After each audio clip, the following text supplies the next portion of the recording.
Welcome to the NRT Now podcast, giving you the latest in Christian music news, topics, and artist interviews directly from the largest Christian music site online, newreleasetoday.com. Now, here's your host, Jake. Not only Jake, but we have our resident CHH and urban news reporter, Josh Galla, with us to co-host today. Josh, thank you so much. Oh, it's a pleasure, man. So I think I'm going to name this episode Hip Hop Anonymous, and just because the movie, admittedly it's an Adam Sandler movie, he's trying to teach an older delivery driver how to read. The word is hippopotamus, and it comes out Hip Hop Anonymous. Great clip from the movie, and I'm a dork, and I think about that every time I hear hip hop for some odd reason. I'm gonna have to check that out. That's pretty cool.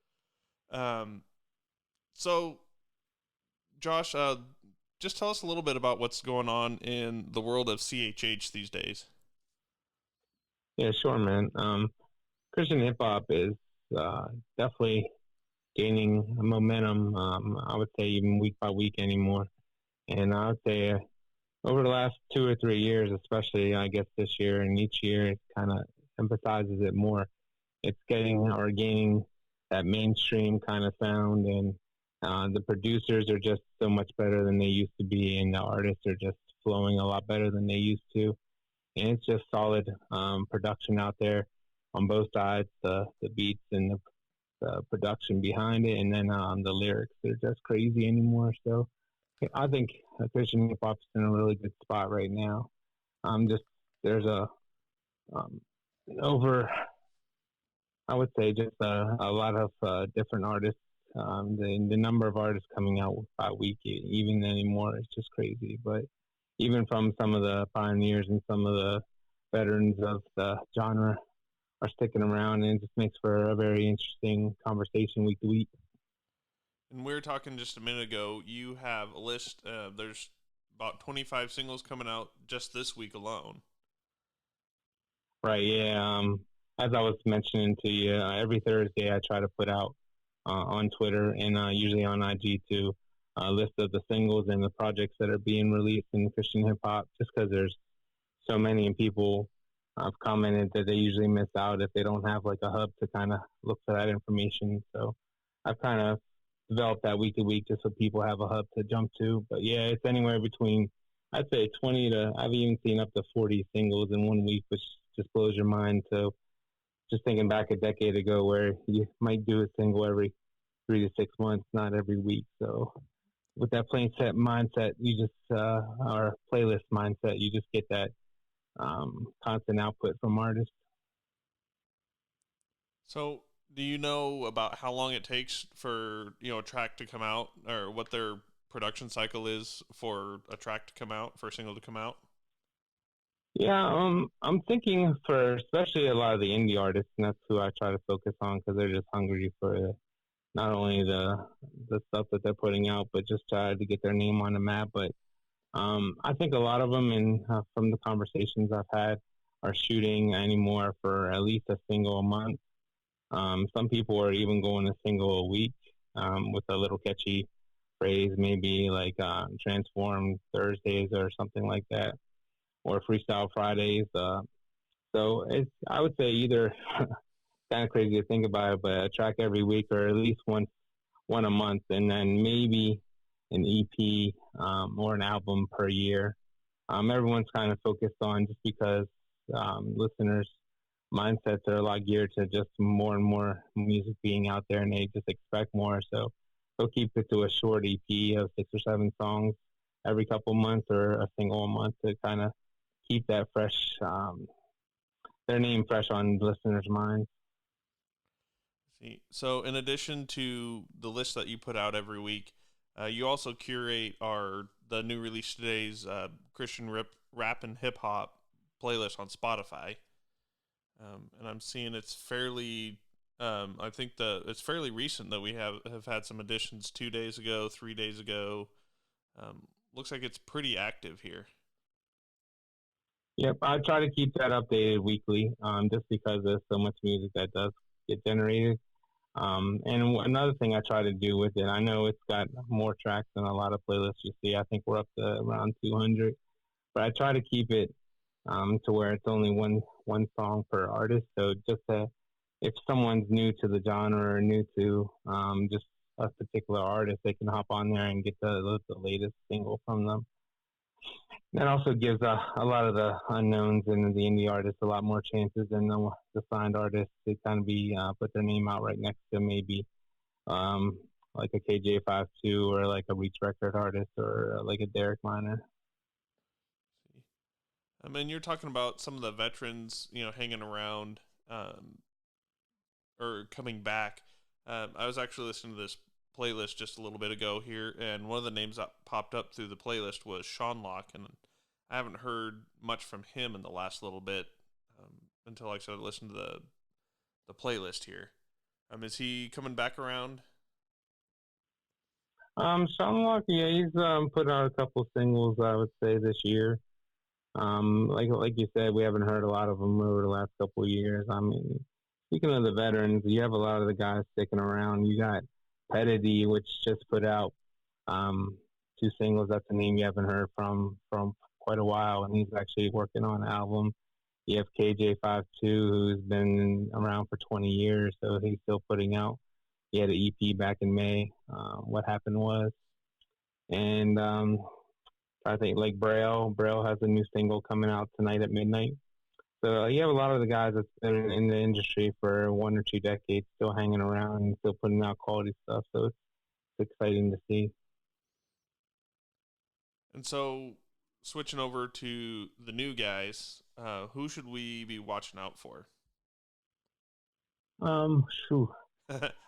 There's just so much quality out there, but just to kind of put names out there, Big Ye is dropping a project tonight, and he's from under the kind of the collective called Culture Villains, and he's definitely one you want to look out for. You got Rockstar JT. He's an independent artist who's working on some quality stuff out there. You have Josiah Davis. Wow, there's just so many out there that are just quality anymore. Trying to think off the top of my head who's even dropping tonight. That's someone to look for here. Oh, you got a producer named Poetics who seems to be jumping on everyone's tracks. He actually produced KJ-52's whole EP. He's got Petty on a single from last week. He's got Braille on a single this week. So he's definitely a name you want to look out for there. And I would say J Crumb's another one that he's got a single called All Right dropping with his wife tonight. And he had a project back in January called Villains. So he's another one. So there's just so many artists that even though there's a high quality or a high number, a high quantity of artists out there, and usually you don't get the quality with that. But actually, it just seems like even though there's artists popping up monthly, that the quality's right there with it. So it's exciting to see and watch and to listen to. So you're talking about also not just the quality of the production and the tracks, but the quality of the lyrics that are coming through as well. Do you see any common threads, through the lyrics that are coming out through these, or is it just as varied as the tracks and the artists? That's a great question. I mean, one thing with the quantity of artists that we're seeing is you have also a variety of the lyrical content. You have, I kind of always looked at it as like a milk versus meat as far as spiritual content. You have the artists that are just going to make a crunk track or just something that's really dance worthy, that's going to hype you up, which might not always have scriptural quotes or might not have the name of Jesus in there, but they're a Christian artist and they're putting positive lyrics within that. Then on the flip side then you're going to have artists that are just adding theological references, scriptural, like a Brinson or there's a lot of artists that are still doing that. You still have SO from Lamp Mode. So I'd say you have a good variety of the spiritual content where you have someone that might be a new Christian that's just looking for something that sounds a lot like mainstream. And then you have the guys that are just quoting scripture back to back, like a five out there. That'd be five, the number five, IVE, who's just lighting it up with scripture. So it's great to see both the flip sides of that. So you can, no matter what you're looking for, there's something out there for you. Awesome. And so just this last week, we got a little bit of news through the 116. Is it still the Mafia? Am I I'm probably showing my ignorance here on this, but well, it's 116. Yeah, it used to be 116 Click back in the day. And then it's of course the label Reach Records that Lecrae runs with Ben Washer. And yeah, they have a playlist that be on at midnight tonight that has I think 14 or 15 tracks, not only featuring, which is cool, not only featuring their own artists. They have 9 on their roster. But a lot of the indie guys too, like Paris Cariz or Seni, which is SENI. Trying to think who else is on there. Byron Jawan from RMG is on there. So it's a great mixture and a great introduction to the genre. So I'm really excited to hear that. awesome. So, Aaron Cole is another name that's coming up and out pretty quickly. Kind of a dual threat, both vocal and then hip hop as well. Who else do you see? Who else is coming out with an album this year that's you think is really going to break out? Wow, yeah, Aaron Cole. He's been a great friend of mine the last 2 years, and I think his project coming out in August is gonna definitely turn some heads. Project-wise, like I mentioned earlier, that Big A project coming out tonight is definitely going to be one to watch. You have, if you're looking for someone who's a little more well-known, you have Andy Minio's Work in Progress coming out next month. Trying to think off the top of my head here. SO is coming out with a project next month as well. So seems like projects, even though they're more few and far between than they used to be since everything's focused on singles, there's still quality projects out there to listen to. Awesome. So, for those of us who are not quite as hip hop inclined, what is some of the lingo that we should know? Like I've been seeing flex a lot lately. What are the phrases, the lingo that I'm horribly behind on? Gotcha. Yeah, and a lot of that lingo bleeds into track titles, and you see it over and over, and just hoping that it kind of fades out. But I would say, let's see, drip is constantly used, or wave or waves. Lit is still around. It's kind of hard to believe, but that one hasn't faded out yet. Yeah, stuff like that. It's just kind of something that gets catchy, and then you'll see it like a cycle of maybe a month or two, which 5 or 6 tracks will have the same word in it. So it's kind of funny and crazy, but people find new ways to use it. Well, we were talking, just a little bit ago about, kind of our introduction into the CHH. Obviously, I haven't delved as far in as you have, but we have a little bit of a common intro to the CHH scene in KJ-52.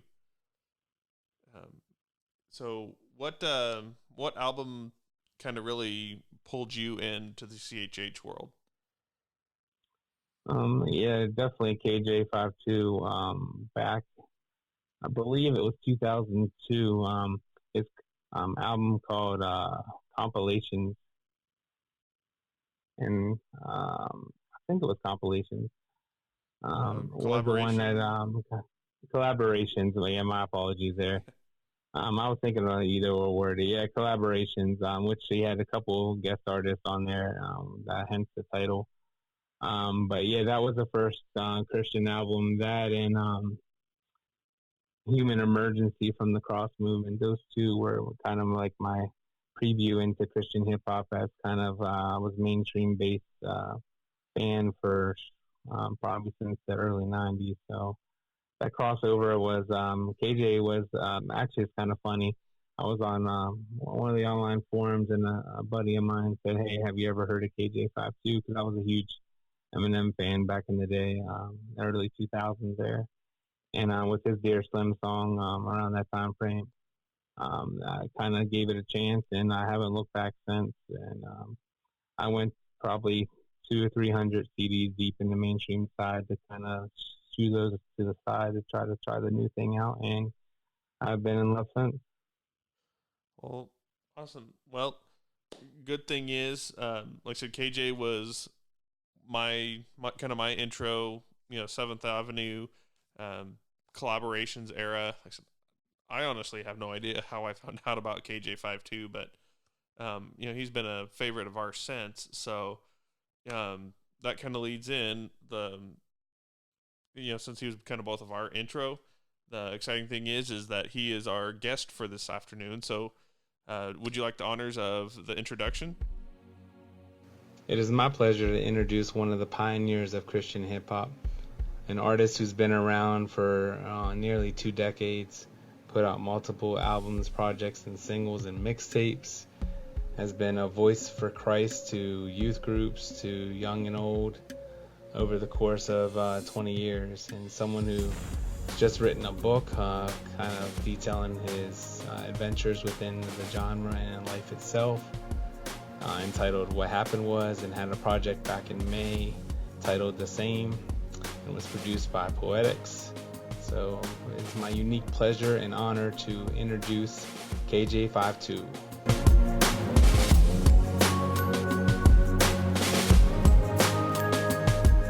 Hey, we have KJ-52 here. KJ, thank you so much for being here. This is actually part of the launch of our new podcast. Thank you so much for joining us here. Absolutely. Thanks for having me on. So, a couple reasons why I'm very excited to have you as part of our launch here. I want you to listen to this, see if you recognize this at all.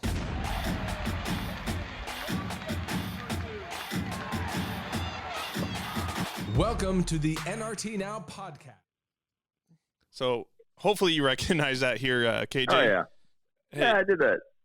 Yeah, so KJ was very gracious enough to let us use some of his instrumentals for some of our backing tracks. So KJ is part of the sound of our new podcast here. So thank you so much for being part of the podcast, or for being the sound of the podcast here, KJ. Just here to help. So also, I'm loving your book, What Happened Was, and I think it is really part of the story that we're trying, part of the direction that we're trying to take this podcast, is just telling stories from the artists, and where you guys have come from to get where you are, and what God is doing. So I think the book really embodies what we're trying to do here with this podcast. So I'm very excited to have you on as part of the launch. A good idea never goes out of style, right? Absolutely. I'm just following the master here, I guess. I don't know about that, but thank you. So I've been a big fan of yours for quite a while, and my wife's more of a country kind of gal, but somehow she's loved your stuff. I think that's just because you're awesome. But so we've been listening to you through our whole marriage. The first time we actually got to meet you was at Creation Fest tour in 2008. I don't know if you remember that crazy one. I do. So that's a long time ago. We went to the Denver show, somewhere around Denver. Okay. And we bought the VIP passes. I think they had you guys scattered across in different wings, for the VIPs. And I think we're only supposed to go through one line, but I think we hit 2 or 3. We snuck around a couple. And so, went up, said hi, and said, hey, we've been listening since, 7th Avenue. And you gave us a little bit of a look like, holy cow. Yeah, well, I mean, I guess I go through eras and waves, but I'm appreciative when anybody jumps in at any point in time. But to start way back then is certainly that's ground zero in a lot of ways. And I think your exact words were something to the line of like, man, now you're making me feel old. Well, if I was saying that then, I don't know what I should be saying now. It makes me Jurassic. I think you're catching your second win. You know, you're young again or something like that. I think we can run with that. I'm with it. You know, I think yeah, you're right. It is funny. You really, as a career, I've noticed you kind of go in 5 to 10 year cycles. Whereas if you can hang on long enough to like year 15, year 20, you almost double back to the people you started with because they grow older, start getting nostalgic, and they usually either come back and rediscover you. So a lot of people can't make it that long, but if they can, you kind of get this weird resurgence, which is perfect timing for me because everything in the last couple of years for me has been all crowdfunded. So those that I started with that were teenagers are now in the, 30s, 40s, 20s. So I timed it just right. And Christian hip hop is finally getting accepted. So, before we get too far down this podcast, that's actually one of the things that I wanted to talk to you a little bit about, kind of where you see Christian hip hop at now, kind of where it's going down the future here. Yeah, well, I guess I kind of came in, at least from a label standpoint, I kind of came in when Christian rock was just becoming, readily accepted and mainstream and widespread. And, Christian rap was kind of pushed off to the side. It was an anomaly. No one really knew what to do with it. Now it's kind of exactly where that was. You know what I mean? Like, it's the dominant sound anywhere you go. It is I hate to say it, but it kind of kicked rock out of there. Yeah, I guess I hung on just long enough to catch that wave that now it's kind of like I can be cool to a dad and his kid. You know what I mean? Oh, yeah. And it's probably just the growth of hip hop, period. I mean, obviously it's the normal mainstream music, period. It's not considered niche anymore. Whether it has the strength to maintain, I guess that remains to be seen. But I mean, as a genre, it's still very new. It's only, I guess you could say 34 years old. So I was watching some stuff down through Twitter here. Dylan Chase sent out a tweet. I need all of you to retweet and share so Air One Radio knows it's okay to play my rap verse on Symphony. So many of their stations are playing the edit that removes it. Soccer mamas love Dylan Chase too. Right. And like right below that, there's a little at KJ-52 saying, "Hey Dylan, welcome to the struggle of my career for the last 20 years." Yeah, man, it's been. I don't even know where to unwrap that. I mean, when I came in, the blueprint was DC Talk. They were like, just follow what DC Talk did. And I'm like, I don't even think that's the same thing. You know what I mean? They were already doing rock music, but yeah, I mean, when I came in, they were like, oh, you got to smile on your pictures. You have to make it palatable to Becky. I'm like, who's Becky? They're like, hey, let's do a song that's a remake of something they're going to know. There was all these like hurdles to be accepted at radio, and there never really was a formula. I mean, anytime I kind of tried to make that formula, it never really worked. The handful of times that I did get, on radio, there was no rhyme or reason to it. It just kind of happened. You know what I mean? So, but they've been taking the rap part out of songs for as long as I can remember. You know what I mean? So do you see that changing at all? I sense the optimism here. Well, yes. And I mean, look, there's no question it's gotten better. I mean, look, I stuff that we had to fight to be the one slot that they would play. Now there's 3 or 4 different slots, right? I think the problem with radio, and I don't mean it necessarily a problem, is it's just that what radio occupies now is different than what it occupied 20 years ago. You know what I'm saying? So I think radio is trying to figure out what they're trying to do. And, the radio used to be the thing on your dashboard in your car. Now it's one of multiple things. So I don't even necessarily fault radio for trying to be super protective of what audience they feel might be shrinking, Mm-hmm. I don't know. I mean, look, Jesus said he's the same yesterday, today, and forever. And so is the church sometimes. Like, we are very thing. No joke. You know what I mean? So, I mean, look, here's my thing. If you can get radio, it's awesome because you honestly need every bit. And I've never looked at radio as the enemy. Like, Halo's not the enemy. You know what I mean? Yeah. Air One's not the enemy. That's my brother in Christ. I don't look at them as the enemy and I'm going to fight against them. I would try to build bridges to them. You know what I'm saying? But things that I tried just didn't work because the market wasn't ready. I just met with my friends in Social Club, and Fern from Social Club was like, yo, man, they just offered me a podcast on Halo.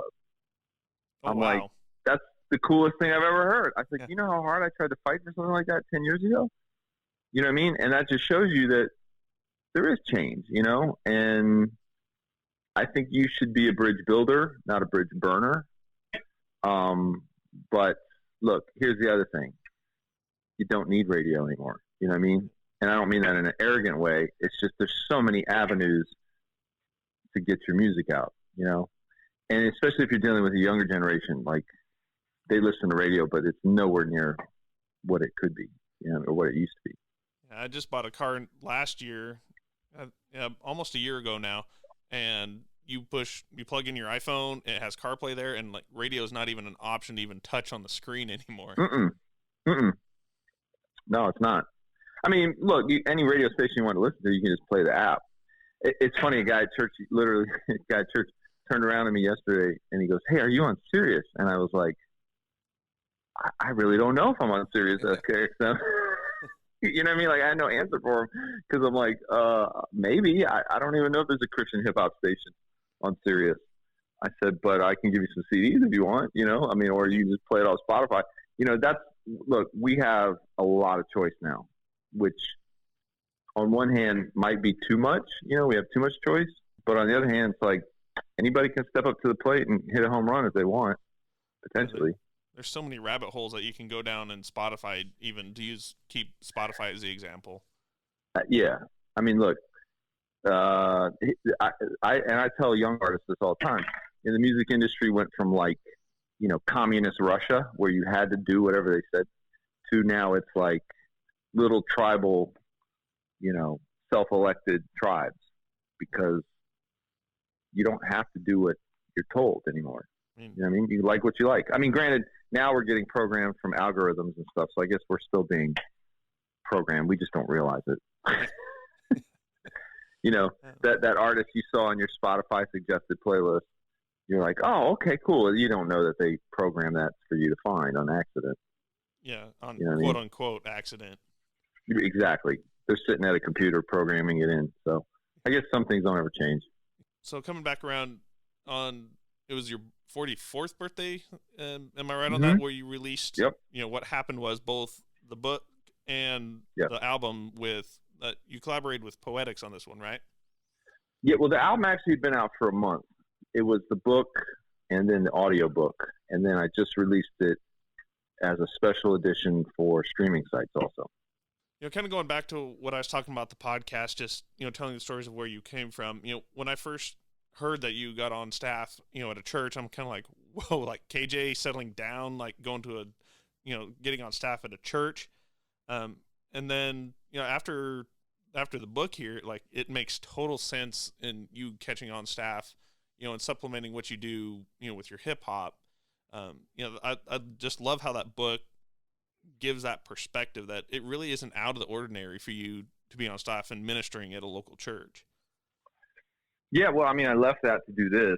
So, you know, it is full circle. I think there's some misconceptions about what it is. I'm not keeping hours. I don't, you know, draw a salary. In fact, I actually resigned from that position a month or two ago. But oh wow, you know, to resign from a volunteer position, it sounds hilarious to begin with. But I mean, the reality was, this isn't really any different. I just think it was just one more extension. I mean, like I said, I left inner city youth ministry to do the music 20 years ago. I just came from juvenile detention centers, you know. I just, you know what it is? Again, it goes back to what I was saying. There's a shift in the culture. You can be 100% you. It's just now what's happened is the gatekeepers are my age. You know what I'm saying? Like I don't have to apologize for being who I am anymore. Whereas 20 years ago, I was shoved off into the youth group side. You know what I mean? It's people that you've almost grown up with, or Yeah. that have grown up with you. Yep, absolutely. The best compliment I ever got before I walked on stage to preach, the guy leaned, because I was sitting in the audience, and the guy goes, "Oh, man, I just want you to know, man, you're a great lyricist." I'm like, "What?" I was like, "This is the best thing that's the best pump I ever got." All right. Walk up with a little extra swagger. Yeah. Set your Bible down a little bit more Yeah, carefully. exactly. It was hilarious. I was like, this is great. You know, so you talk a lot about your beginnings in the inner city youth group in your book. So let's head down that way just a little bit. You know, I read the book. Let's be honest. I listened to it on Spotify, the mixtape edition. Same thing. Same thing. Totally okay. But now that I know that the hard copy has like pictures, like I want to go back and like get the picture book. Like I thought it was just going to be words and stuff, you know? Yep. No, pictures and drawings, actually. And I'm going to have to get my copy now. But Prime Day, man. Today's Prime Day. Go for it. Is it on Prime Day? Mm-hmm. Oh, man. Even better. Yep. So you talk about your early years are, you know, defined by a lot of insecurity, like your name, you know, being the minority. So you talk about your parents being a huge issue. But you also talk about how God was able to use people in your life through that process to really bring you to the prophecy of where you are now. Yeah. Yep. So, you know, it's something that I was thinking as I was listening to that, you know, is just kind of, you devote a whole section to how you got to the name KJ-52 and just how your name was a huge part of your insecurity. And I was on the road at the time I was listening to it, so I had more time than I should have been able to think about it. I get myself in trouble when I have too much time to think on the road. But, you know, it's just so funny how names are so heavy in the Bible. You know, it's not just something that you've dealt with. You know, God has how many names that he comes through in the Bible, you know, Jehovah, I am.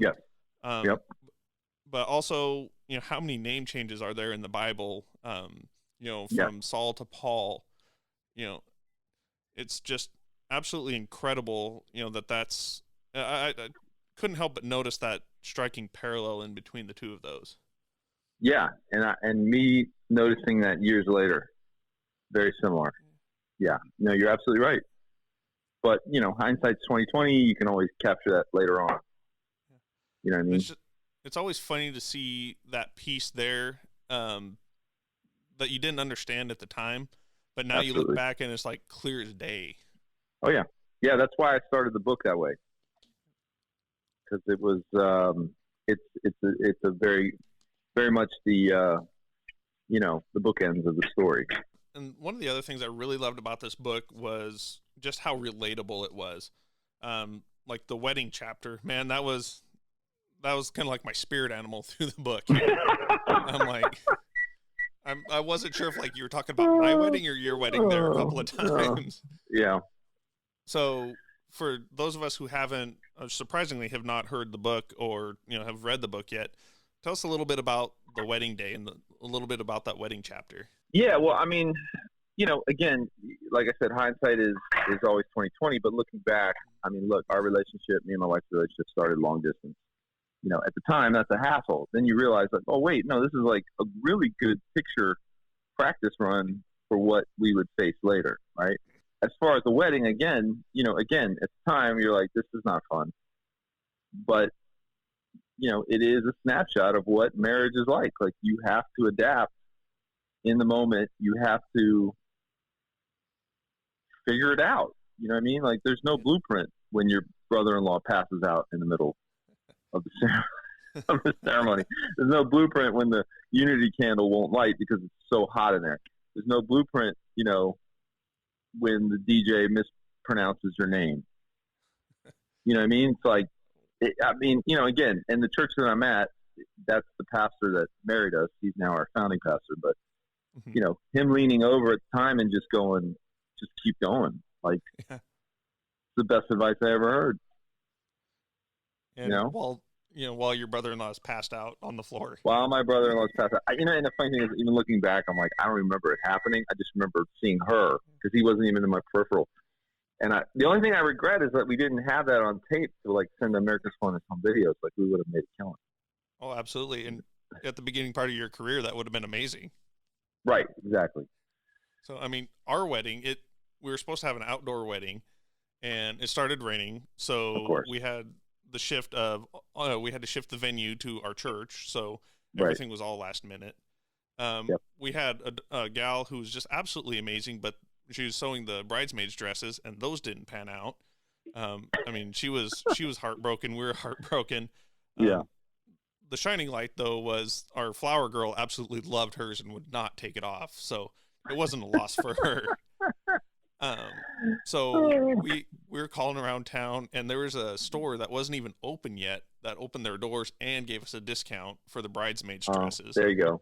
There you go. In the whole process of it all, my brother was the one that actually wound up passing out. And just like you, I never even saw it happen. All I saw were my eyes get about as big as saucers, and none of us knew what to do. Did he lock his knees? Was it one of those situations similar? Absolutely. He was nervous about being up front, and that's so funny. Knees were locked and man down. Man down. That is right. Luckily enough, my dad had enough presence to just kind of slowly, quietly just pull him Prop back. him up. Put a stick under him. Now that I think about that, that's what we should have done. Yeah.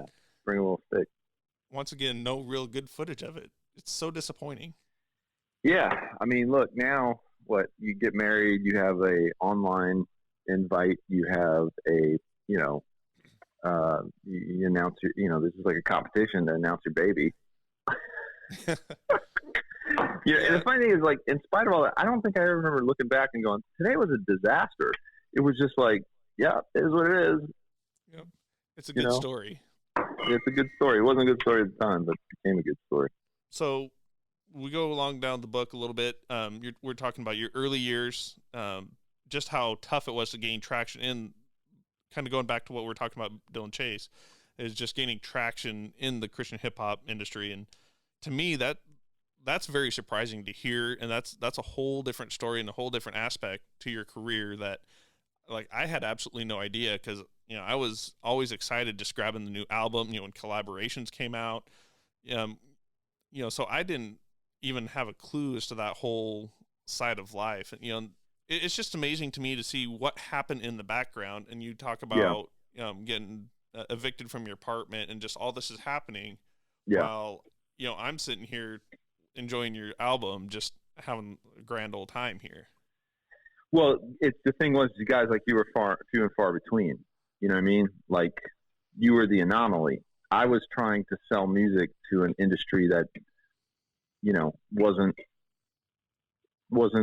Christian rap fans. Now, it took me kind of hitting that crash and burn to understand that I would have to change some stuff. And that's probably what helped me, eventually turn the corner and help me, like, bring things to some sort of sustainability. But again, when I came in, there was no blueprint. You know what I mean? It was, it was Star Trek. We were all going where no one had gone before. There was a few people before us that had taken probably even bigger hit. And also, here I am, I'm signed to a record label that's owned by Jive. I mean, you're talking the era of Backstreet Boys and Britney Spears. So what do they care about some Christian rapper, white kid from Florida, former youth pastor, only sells 20,000 copies? Yeah, I mean, they're doing millions, So I was just caught flat-footed. I mean, so it's just becomes even more of a testimony of just kind of perseverance through the whole thing. I mean, it's, to me, I went back and started listening to, like, collaborations, and started going back through 7th Avenue, and just after reading the book, I mean, it's a lot different. It's a lot more awesome to hear this, and just the struggle that you went through to even get this to us, and, to let us enjoy it here. It just, that's one thing I'm going back to the theme of this here, just loving about this book, is just giving that perspective of, it wasn't all rosy, it wasn't all peaches, everybody wasn't running to you, but yet somehow you're here and doing what you do in spite of all of that. Yeah, and honestly, when it all fell apart, that's the only thing I could go back and hang on to. Those really low moments. You know what I mean? And so I think it was towards the end of the book, you were saying that you picked stories that, had a purpose, had a direction, that had kind of some closure, had meaning. Yes. So understanding, probably not everything happened the same way, not everything had that tidy little bow or went the exact same way. But, one of the things that stood out to me was it's really striking how even through all the waves and, the crash and burn and everything through the industry, through the years, you've centered around a biblical standpoint. You didn't, throw shots and verses. You didn't throw shots on social media. You were very intentional about going and talking to people one-on-one and, trying to do the biblical thing and resolve issues up front and man to man. Absolutely. Now, I don't want to paint myself as a saint. Oh, trust me, there was plenty of moments where there's a lot worse things I wanted to do. You know what I mean? It's not that you don't have those feelings. It's just what you do with them. And also, to your point, you're only hearing the highlight reel. There's, I'm sure, just as many stories that I chose to not put in there because there is no resolution. It's just a bad situation. There is nothing to take away from it outside of this sucks and you just have to get on, move on. So I just didn't want it to be, I didn't want a negative taste in there. I just felt that wasn't the way to do it. But and you had a whole section, relating to, what you called Christian hip hop beef, I think is what it's called. Yes. I'm looking at the chapter titles here. Christian rap beef. Christian rap beef. Which is such a sweet little oxymoron, but yes. Yeah. And just a bravo for the use of beef in an album title or in a chapter title. I mean, amazing.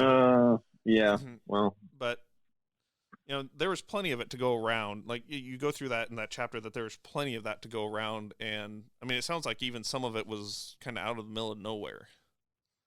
The majority of it was, yeah. The majority of it was definitely from, I would just get one sort of thing kind of like resolved or at least to a semi-healthy place, and then definitely something else happened. It was a constant whack-a-mole of putting out fires.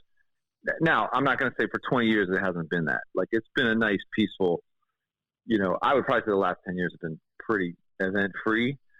But some of that has to do with, it's like, if you just stay around long enough, people just stop getting, they just kind of, like, well, you can't get rid of them. You know what I mean? So, and then you kind of get regarded as like the uncle or something like that. Like, you don't mess with him. He's a made man for mafia terms. So is that the next evolution of your name? Uncle KJ? I haven't tried. That's what people call me already. You know what I mean? Like that's definitely a thing that gets thrown on me, especially from the younger generation. And I'm totally fine with that. You know what I mean? Like, I'm totally okay. If there's anything I've learned over the years too, is that however you want to define yourself only goes so far. You're really defined by how people look at you. And, Christian rap has always notoriously gone through an identity crisis. But I learned, years ago that you're better off just embracing what they look at you as.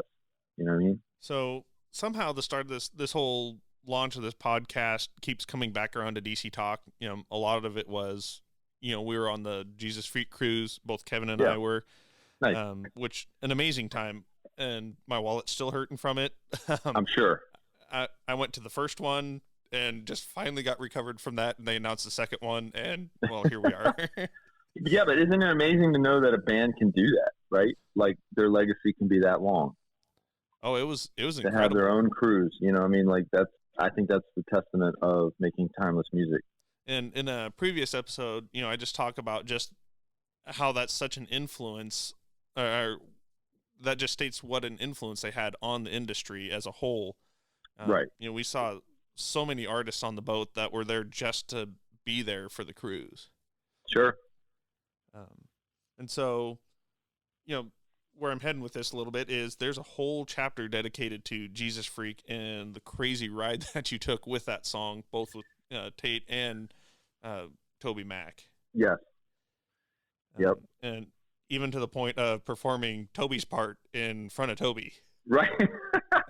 Well, I just came back from Camp Electric, and I had to share that story because that's where it happened. And yeah, I thought the space-time continuum was going to open up beneath my feet and swallow me in, and it'd be like the Spider-Verse.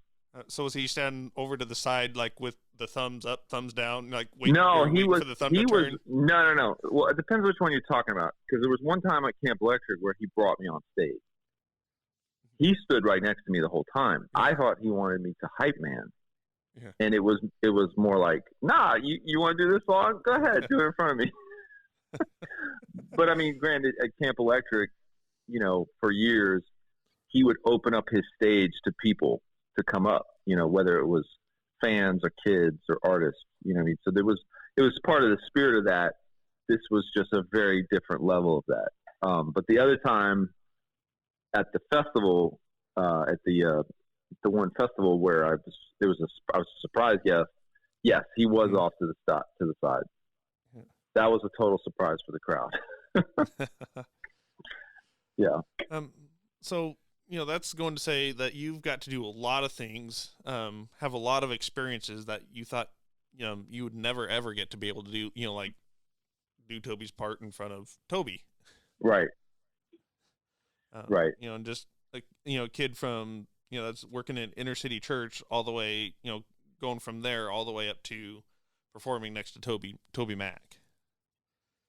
Yeah, but that was more rare. Like, it was more, I mean, for that year, I rode the wave as the guy that was on the Newsboys version. You know what I'm saying? It wasn't like, the Toby thing was just kind of a funny anecdote in that story. But yeah, I mean, coming out every night on Jesus Freakin' Winter Jam to, you know, getting on multiple festivals just to do that verse, to, you know, obviously being on the record, you know what I mean? Like, you know, those are just crazy things. I guess where I was heading with that was, you know, not just, you know, in that particular instance, but just your career as a whole. You know, from, you know, like I said, from starting, you know, where you were to, you know, one of the, dare I say, pioneers of the Christian hip hop industry, or, you know, one of the, or we'll just use uncles. I think I think I pioneered certain things, you know what I'm saying? Because it certainly was the first guy through to do some of that stuff, which are now sort of commonplace. But listen, I'm always one first to say we all stand on the shoulders of those that came before you. You know what I'm saying? So, you know, now that we've kind of gone through the book, and, you know, now we're here at this point, you know, you've released the book, you know, the new album as well. So what's next for you? I've been debating, because it's you know, some of these things are just straight up bucket list things. You know what I mean? Like, a book certainly was on the docket a long time ago. I just didn't know how to do it. I've debated on another book. You know, I have another idea for another book. Certainly I have more stories I could tell that would be like what had happened was, you know, something like that. To be honest with you, I'm now kind of in a position where, you know, it's more about communication, meaning, what does my platform allow me to do? It allows me to communicate. Communicate takes multiple forms. That could be church transition. That could be child advocacy. That could be obviously more music. That could be, you know, other things like other, you know, books. You know what I mean? I'll be honest with you. I'm at a point where it's like, you know, it's the glory of God to conceal a matter, and it's the duty of kings to search it out. There are things that are very concealed to me right now that I don't know what my next step is. But God has a purpose behind that, just like he had 5 years ago, 10 years ago, 15 years ago, 20, 30 years ago. So it's not like I haven't been here before, that's for sure. Yeah. So I guess kind of, you know, closing our conversation here, you know, I'm going to completely put you on the spot, and I'm okay with this. You know, giving you a little bit of an open mic, is there anything, you know, like book-wise, or just kind of what you see as the future for, you know, hip hop or the church or anything like that? Is there anything that's on your heart that you'd love to share? I told you I was going to put you on the spot. Well, yeah, I mean, in a lot of ways, I feel like I'm a proud, I don't know, older brother that's watching his little brother grow up in front of his face. You know what I mean? Like, I don't necessarily have anything to say because I'm already very excited about stuff. Like coming back from Camp Electric this year, this is a rock and roll camp that I've been doing for 10 years. Mm-hmm. It was completely dominated by hip hop. Like I didn't see that coming 10 years ago.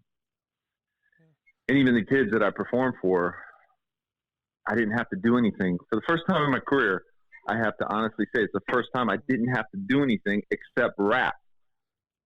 You know what I mean? Wow. Like I've spent most of my career like, let's try it with a little dash of this, you know, it'll go down smooth with this, you know what I'm saying? So I just think that's a beautiful thing. I think we're in a great place. Sometimes success, though, can be the worst thing that can happen. So you have to watch out for that, too. But I'm excited what God's doing through this genre. I'm excited what God's doing through God's people through the genre. Simple as that.